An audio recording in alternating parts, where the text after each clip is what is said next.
I promise I'll change that eventually. Good morning, everybody. This is actually the rare morning show for me. I usually do things pretty late at night, but I kind of had some ideas while I was sleeping to try to kind of get a point across that I wasn't really successfully doing in the last couple shows. Well, actually not shows, recordings. I record, I review, I go, nah, that's not working, I'm repeating myself, something's wrong with that. So what am I talking about? Or what am I unsuccessfully trying to talk about, and hopefully I'm getting a little better at it, or I have some ideas towards that now.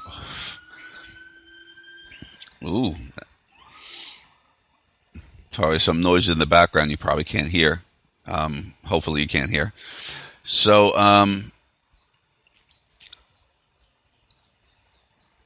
a lot of things kind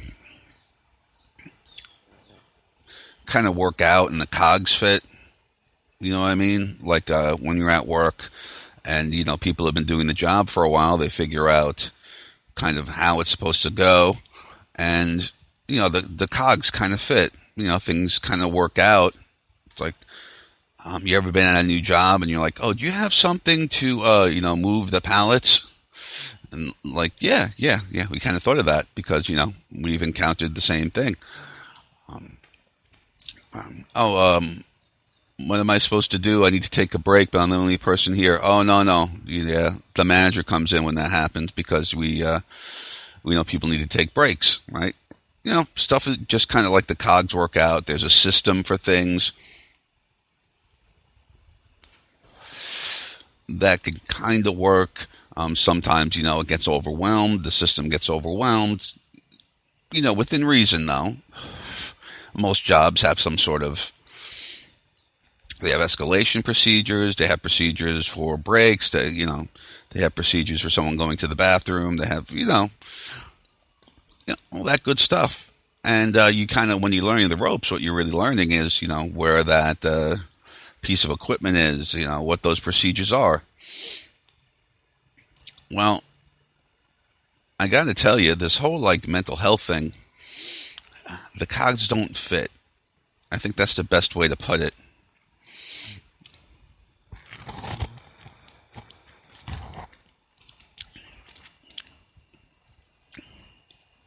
We have a system that's just inadequate to really help people, I think. And yeah, psychology is kind of the virgin science. It's just become a science. Before that, it was all kind of spiritual and hokey pokey, and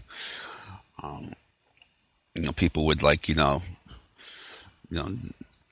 burn things around you and read the smoke. I mean, there was all sorts of pretty backward stuff, and unfortunately, that stayed with us in a way.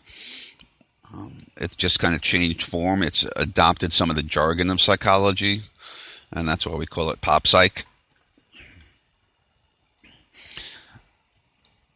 And pop psych can be kind of dangerous. Oh, but these people are trying to help, right? Well, how could it be dangerous? The misunderstandings can make things worse. They're definitely disheartening. Sorry, like I said, just woke up. Hairball. And it can get to a point where you're getting diagnosed with something that maybe you don't have. But let me explain that. That's a dangerous statement to make. Okay, so I have this diagnosis that I got for one of my doctors, my psychiatrist. I haven't seen him in about a year. I'm just trying to get my medical records together. I'm, applying for social services and trying to, get myself into some sort of worky type thing.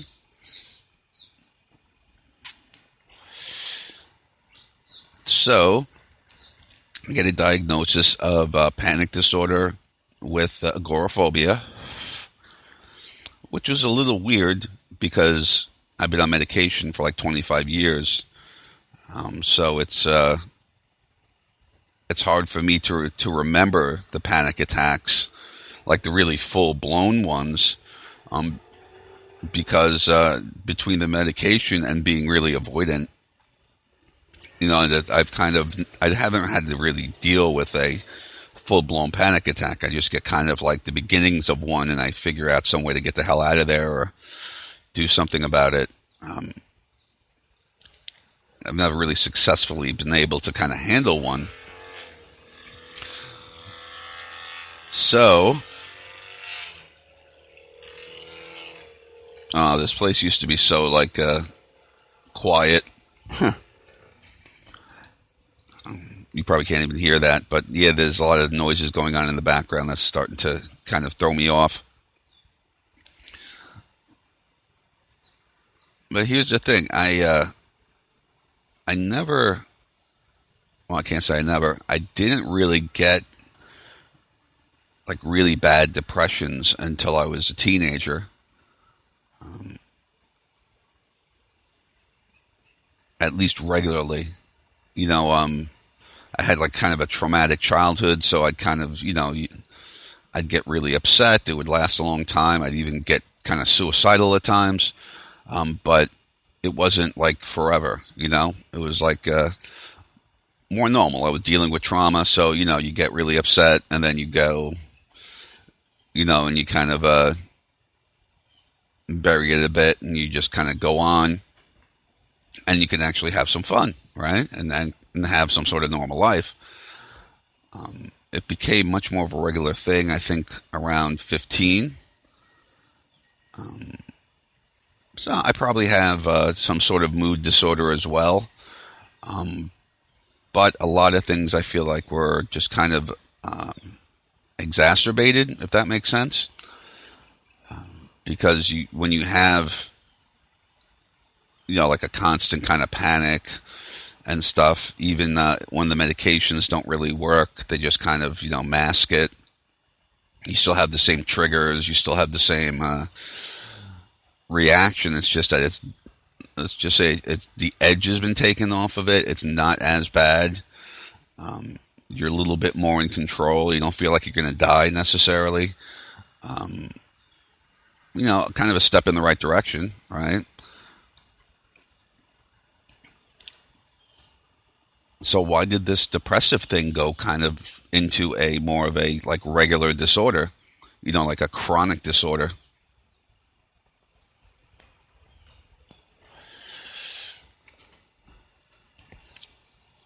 Well, especially when you're growing up, if you don't have like family, community, church, anything like that, and that's unfortunately a lot of people nowadays. It's not something that's really arguable. They just don't have the same kind of support systems, especially urban areas, or of course like more forgotten. You can be kind of the forgotten, where you don't really have too many neighbors. You have kind of a community, but you may only have like one neighbor that's close enough to you for any kind of interaction. You can have that as well. So it's not just in the cities. You could be in kind of a desolate area outside of the cities. So you don't have kind of the interactions that you need as a human being. There's a deprivation there. For whatever reason, sometimes a lot of people have told me as being an only child, or they had abusive siblings, or, there was a divorce and they were with one parent and, the other siblings were with another one. For whatever reason, it's kind of like these split families, and sometimes somebody kind of just gets left out. Single father households tend to be very, especially if the father doesn't like remarry or have any kind of relationships. it's one thing to have kind of people floating in and out, like the step parent or the girlfriends or boyfriends. There's another thing if there's no real relationships. They're a loner, whichever parent you end up with. So there's like all these situations that can kind of end in being alone, in really being alone. I mean, like no community, no family, no sense of any of that. And I think in a lot of ways this is like more of a societal thing right now. Because while we still kind of have this vision of the family, we don't really. We're very, everybody should work, parent-wise. Okay. And that could even work out, but it's everybody should work full-time plus or multiple jobs. Even like well-meaning parents aren't really going to see their kids. They're not going to really interact with them. That's why I'm saying that in the society at large, it's more than just the dysfunctional families. There are a lot of people who don't have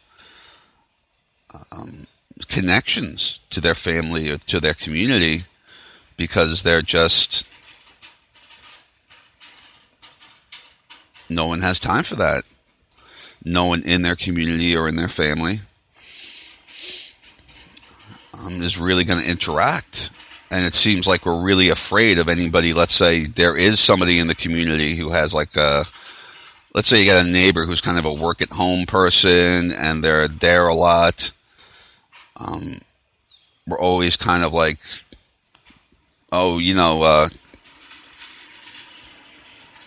maybe they're a molester, maybe they're this, maybe they're that. We don't want them interacting with our kids because we're afraid of what could happen. So we kind of guarantee something. We guarantee that they're not going to have these adult voices in their life, except for, the occasional parent kind of gets home from work and kind of just plays the part a bit. But they don't have really any time to parent. And some parents try hard and, so the kids kind of grow up with an appreciation of it. Some parents don't. Some parents can't. They have their own issues.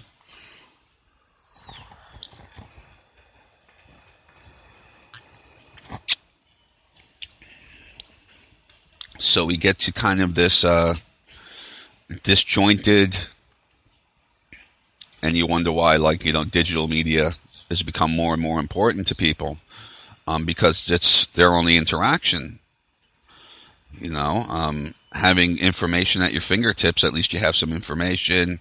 You might have some sort of interactions. And I could see, somebody having negative interaction, just trying to kind of connect to people, and then they become a lot more upset than you would think, because you're assuming they have kind of these, they have friends and they have a family and they have a community. And now friends are one thing, and you could have like a really stable best friend, and that's great, but a lot of the times friends are kind of a flippant thing. So you really kind of need that foundation of family, that foundation of community. And a lot of people aren't getting that, and it's making things that are already kind of bad worse. So, I am kind of talking about me in a little bit. I'm kind of, expanding it to affect more people. I'm talking about me in some ways, because this other mood disorder on top of the being having panic disorder and being agoraphobic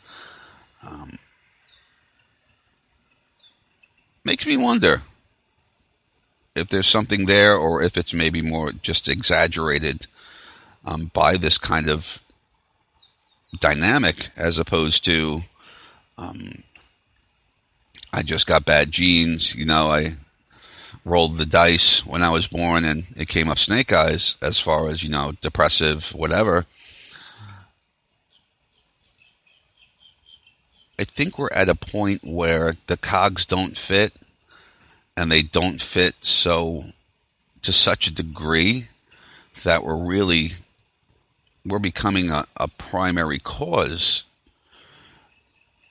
of disorders and exacerbation of them, of maybe other things that may be genetic. So how do the cogs fit on that? Like I said, when you need support and it's not there, it's pretty depressing. If there's kind of an ongoing neglect or an ongoing kind of attitude that you find really disappointing, it wears you down. And the occasional reacting to trauma, the occasional being upset about something, that's normal for a human mind, because they're dealing with these things, and successfully at least, and getting on with their life. Then after a while it just kind of wears you down and wears you down and wears you down, and you have more and more times where you need some sort of support. You need some sort of understanding. You need just to kind of be connected, and that's not there, and you don't know how to make that happen. And you have to eventually come to the conclusion that you can't make it happen. You can encourage it. You can get other relationships or try to create other relationships, but you can't really create a family connection to your family if they're not, they don't really understand what that means, or if they're unwilling, or if they have their own issues. And so this isn't really like a blame game. This isn't about, mommy or daddy were mean, or they were abusive necessarily. Although they can be abusive, and they could be kind of acting out abuse that way they went through.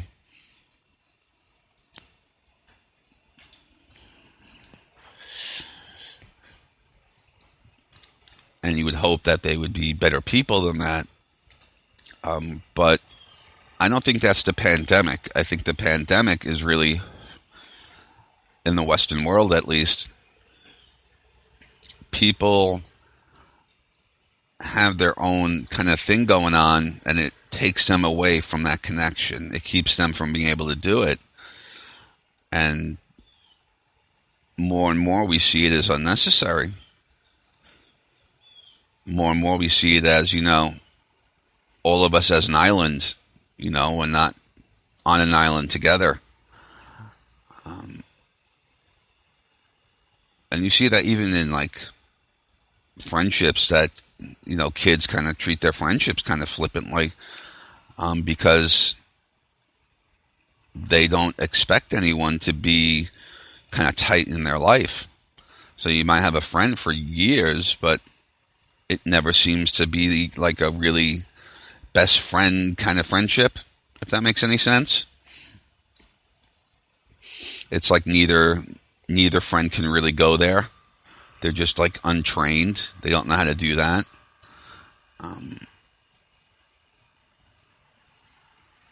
And then when we do have kind of these romantic relationships, they become like desperate and thirsty. This is going to be like that one relationship I can have that's like tight, that's real. And we put a lot of expectations on that. Or even just make the mistake of putting expectations on that really early on. Like we want to have like all this family, community, church, like rolled into one person. And it's, I've seen people try to do that. Both people came from this kind of disjointed family kind of thing, and they tried to kind of replace all that. And it's like an unexercised muscle. They don't really know how to. and it kind of blows up in their face. A lot of resentment happens. You have two people really trying, but they're like, "You're not doing what I need you to do," and the other one's saying the same thing, and then just kind of falls off a ledge.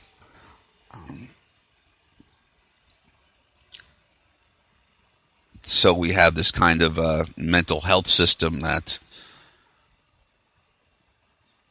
the most popular medications are antidepressants. And you got to wonder, why is that?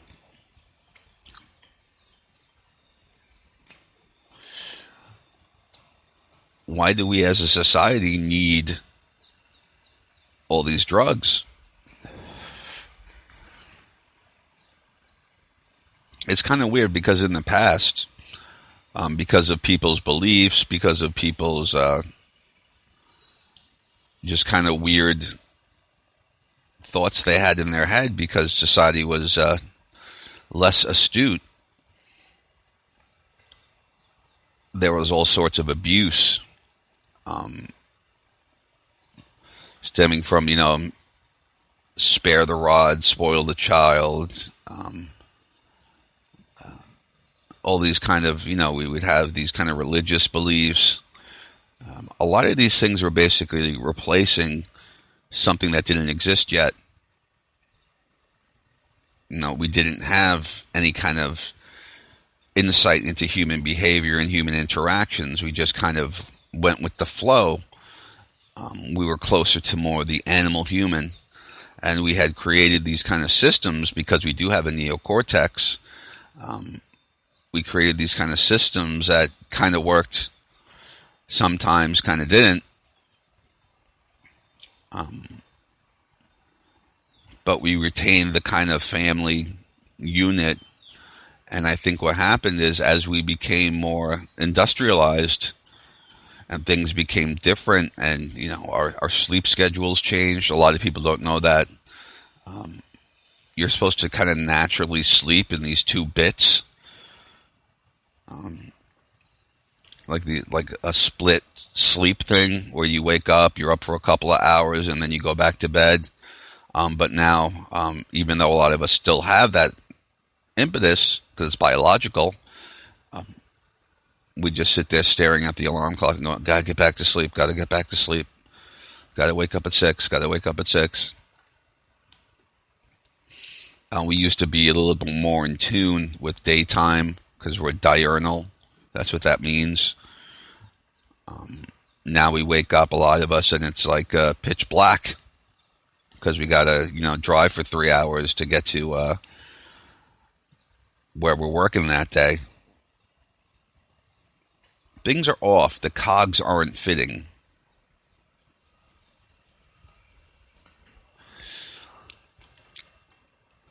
And articles have been written about us being diurnal, and our sleep schedule being changed, and all these kind of things being changed when we went industrial and started getting these. The alarm clock is that's a recently introduced development.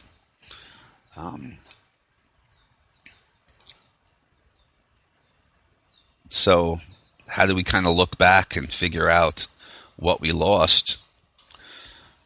Well, it's showing up in our psychology. It's showing up in our disorders.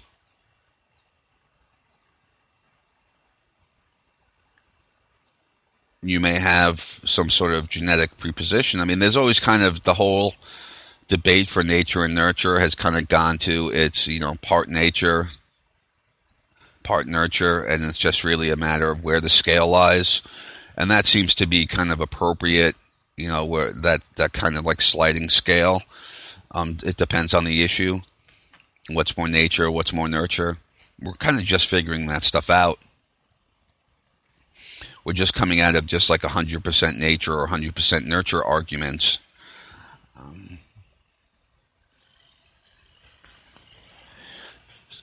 So we're a bit archaic. And that's why I call it like the archaic industrial, because we changed all sorts of things, but we haven't figured out, okay, but really, how is this supposed to work with us? What is it that we need? What are ways to kind of mitigate the damage of a going industrial, let's say? And we're not really thinking about that. It's almost like a behind-the-scenes evolution. Okay, you can't handle it for whatever reason. At least, I'm not saying this is right. I'm just saying that there's a mentality of it. If you can't handle, getting up at 4 a.m. and working 3 jobs, I guess you're not going to survive the evolution. You're inferior in some way. And that's probably not a good way to look at it, because human beings, they're pretty similar. So if somebody is having issues, it may be pointing to an issue that's stressing out everybody, but they're just kind of, somehow getting on because maybe they didn't have the same genetics or the same stressors. Things are kind of a complicated interaction.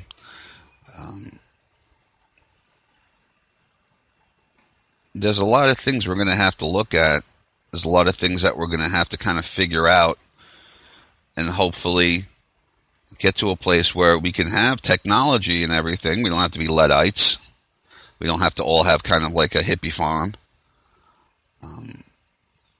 But we also don't have to kind of be miserable all the time.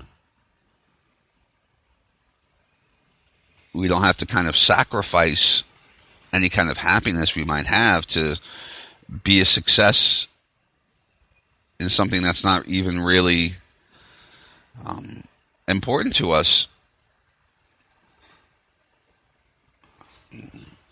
Nobody says on their deathbed, I wish I would have worked harder.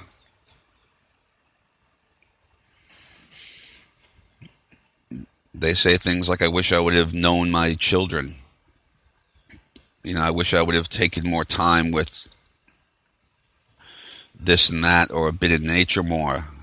These are the kind of things people say when they're getting close to the end of their life. And that's a lesson that we could kind of learn. Like, we have the technology to kind of record that and disseminate information in a way we haven't before. We could look at things in different ways now.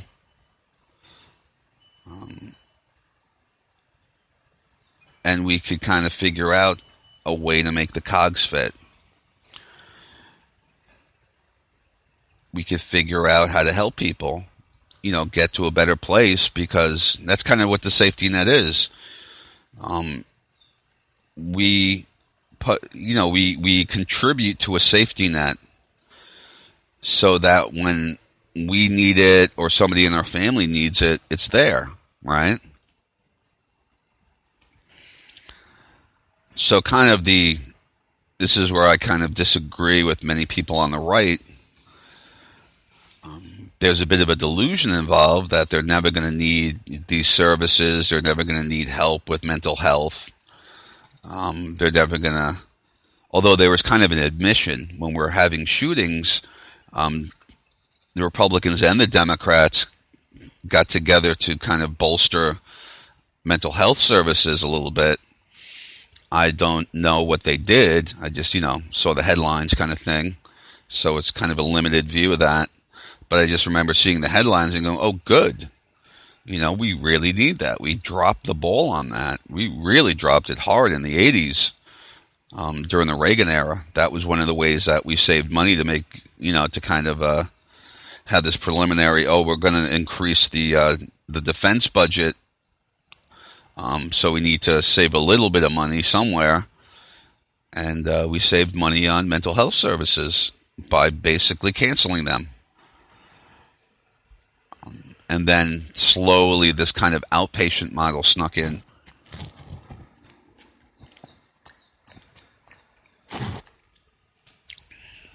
And that's where we're kind of stuck.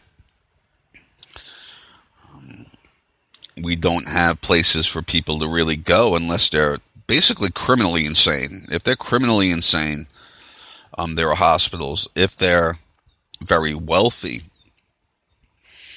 there are places across the country. Not too many, but there are places that will try. We've concentrated a lot in addiction recovery, and there's some good things going on there. But the model is based on basically just, I may have talked about this before, getting people to like this kind of minimal functioning. And that's all they really aim for. Although I will say that the addiction models try to do a little bit more. They really try to help people. But there's always kind of the budgetary constraint. So there's the, okay, let's kind of get them off the drugs or off the whatever substance and get them well enough. And the well enough, not a bad concept if the bar wasn't set so low. When it comes to the addiction models, the bar was really just set at, did we do enough to keep them from going back on the drugs? Well, at least they're looking into the future a little bit, because the mental health model, the more strictly mental health model, did they, pass the GAF test? When we do an assessment of functioning, once you get to, okay, you're kind of functioning, there's kind of what's called a wind down. It's okay, they have some sort of job. They really still need help. And usually the therapist and the patient know that. But that's the system. You got to kind of empty the bed so that somebody else can get into it, like in a hospital kind of thing. Same mentality. So we have people who have been helped. There are some successful interventions, but they've only been helped in a very temporary and very low GAF score way, like they barely pass kind of thing. And that it creates kind of a good enough. And that good enough isn't good enough. It's not really helping people in the way that they need.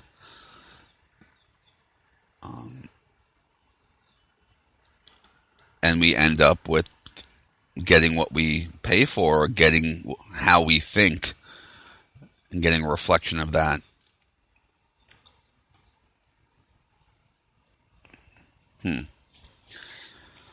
So you go into like a therapist,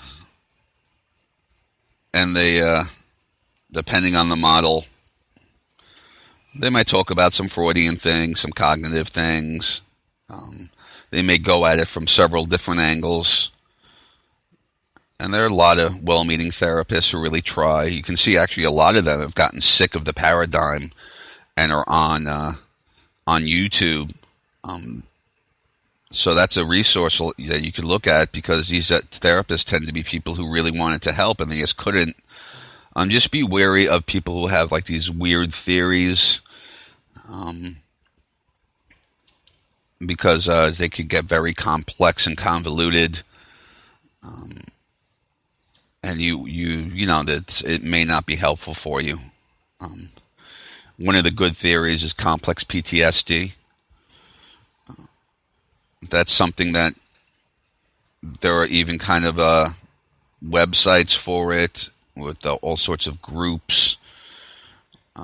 You could look into that. And I just say that there is kind of a focus on people who have been sexually molested.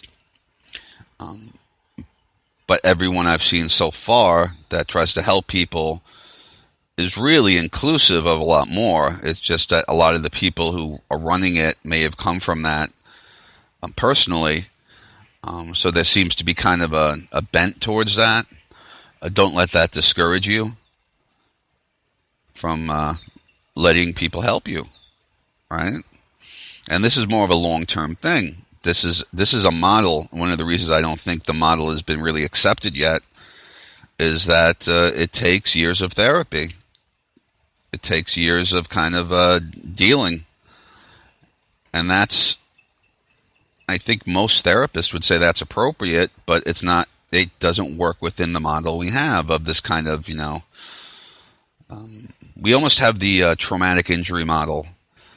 Like you get stabbed, you go to the hospital, they fix you up, they give you pain pills, maybe some sort of assistive devices, maybe a couple different types of medications to make sure you don't get an infection, and you're not in constant pain, that you can move around a little bit.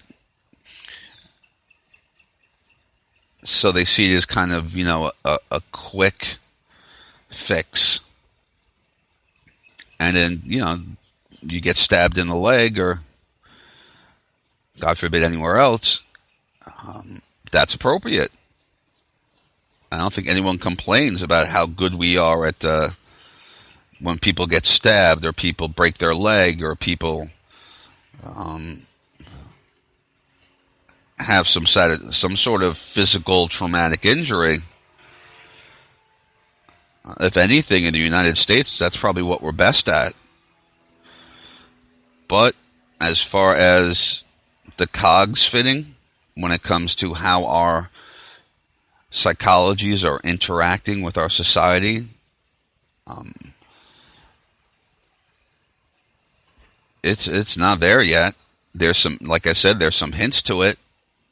People who are actually kind of getting it and kind of getting closer to helping people out.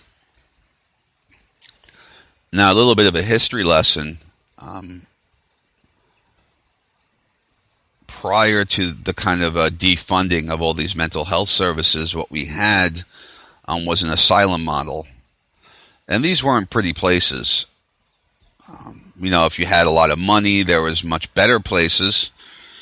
And if you didn't, if it was more of a public thing, a public asylum, it was tended to be pretty ugly, and they'd mix in kind of criminally insane people with, people who had anxiety disorders and depression, which is like, man, what are you thinking? Really?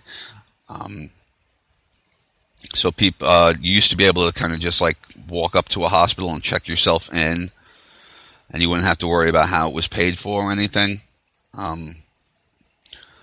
That's all kind of changed.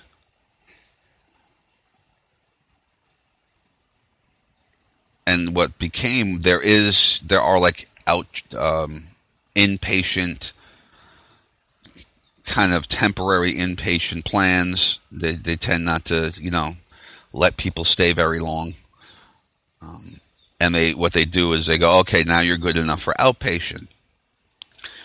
And then they go, okay, so you're good enough for outpatient. You're doing that for a while. Your social services workers and psychologists and clinical psychiatrists, they got you to a point where you can, work at McDonald's or something.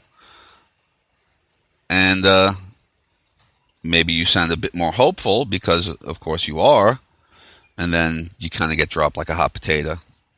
Well, we're going to have to wind down now. You're actually kind of working, and, well, I'm not really, I'm kind of part-time working at McDonald's. It's like, yeah, but in our assessment of functioning, that's working.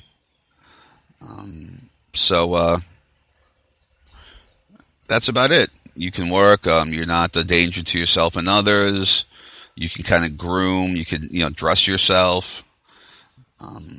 You're not profoundly, like, mentally retarded, or whatever the term they're using for that is now. So, okay, thanks for coming. Good luck. And people end up, it's like the recidivism rate in jails. People who have mental health problems and are treated in this way end up coming back. It's kind of like we put them in a position where we cut off the help just when they need it, and they're going to, they need more support. and that support is kind of over, you know. So they have a high kind of going back into mental health services rate.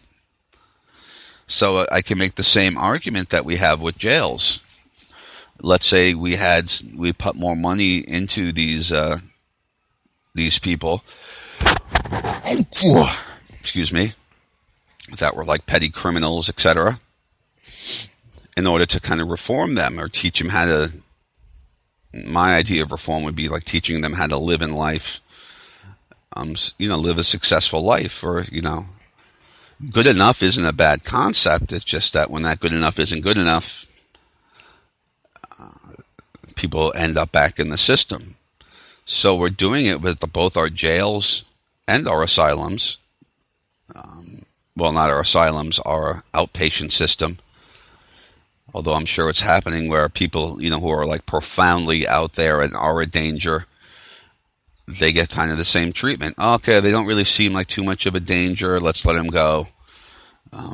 Oh, you took his gun? Yeah, give him back his gun. Everything will be fine. He's cured forever. And we see what's happened with that. We're putting ourselves in danger by being inadequate, by not helping people in a real way. And that's a hard thing to do. But I hope we can kind of figure out better ways of doing this and push them kind of as the patients and former patients group. I hope you'll kind of join me in that if you're one of those. I know not everybody who's going to listen to me in the, that in the forever that this is going to be online is a patient or a former patient. But for those of you who are, we're the ones with the experience. We're the ones who have seen what does and doesn't work. And maybe we're the ones who should really be teaching everybody else. I've seen some of the training manuals for some of these things because I considered going into them, and they're really more about like bureaucratic navigation. And you would hope that anybody that you deal with can navigate the bureaucracy. I mean, that's important too, because that's pretty difficult in itself. But when they're professing to be the people that are going to help you, you would hope that it would be more than just, bureaucratic navigation. We need something else. We need something better. We need the cogs to fit a little bit. I'm not just talking about in treatment, but in society as a whole. People need families. They need communities. They need support systems. And you'd be surprised how much better the outcomes are for people who have some, at least a friend or a good aunt or whatever, somewhere in their life that's dedicated to them, that's dedicated to, being part of their life.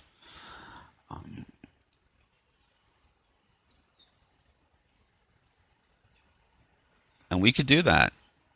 There's no reason we can't. So I look forward to your interactions. And I hope to hear from you soon.